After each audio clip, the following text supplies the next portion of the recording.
আরজিকর হসপিটালের প্রাক্তন অধ্যক্ষ সন্দীপ ঘোষ এবং টালা থানার ওসি অভিজিৎ মণ্ডলকে তিলোত্তমার নৃশংস ধর্ষণ ও হত্যার জন্য সিবিআই গ্রেপ্তার করেছে। এটি যে মামলা চলছে, এই মামলার জন্য একটা ইতিবাচক দিক।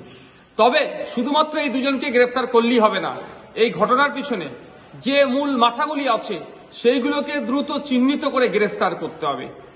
আমাদের শুধুমাত্র দাবি নয়, পশ্চিমবাংলার মানুষের অলিতে গলিতে কান রাখলে শহর থেকে মফস্বল পর্যন্ত justice for RG Kar, justice for তিলোত্তমার আওয়াজ এই জন্যই তুলছে, দ্রুত বিচারের জন্য। তাই আমরা চাইব সিবিআই সেই সমস্ত কালপিটগুলো মূল মাথা থেকে শুরু করে যারা এর সাথে যুক্ত সবার বিরুদ্ধে চার্জশিট গঠন করে কোর্টে জমা দিক এবং দ্রুত শাস্তির ব্যবস্থা করুক।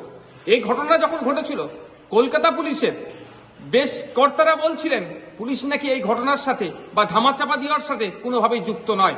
এখন একটা জিনিস পরিষ্কার হচ্ছে সিবিআই অ্যারেস্টের পরে যে ওখানে পুলিশ এই ঘটনার সাথে যুক্ত আছে এবং এভিডেন্স ট্যাম্পারিং এর সাথেও যুক্ত আছে। এই দায় নিয়ে কি কলকাতা পুলিশের সিপি পদত্যাগ করবেন, না রাজ্যের স্বাস্থ্য সচিব তিনিও পদত্যাগ করবেন? আর মাননীয় উদ্দেশ্যে বলবো, কলকাতা পুলিশের সিপি এবং স্বাস্থ্য সচিবকে এবার অব্যাহতি দিন। তদন্তের বিষয়ে রাজ্য সরকার অথবা পুলিশ প্রশাসন যদি সিবিআই কে সহযোগিতা না করে, অসহযোগিতামূলক আচরণ করে, সেটাও প্রকাশ্য সিবিআই নিয়ে আসুক। কারণ মানুষ রাস্তায় আছে, কোনোভাবেই ধামাচাপা দিক মেনে নেবে না। কারণ শহর থেকে মফস্বল justice for Tilottama, justice for RG Kar আওয়াজ উঠছে। মানুষ জাগ্রত আছে, মানুষ সজাগ আছে, কোনোভাবেই ধামাচাপাকে মেনে নেবে না।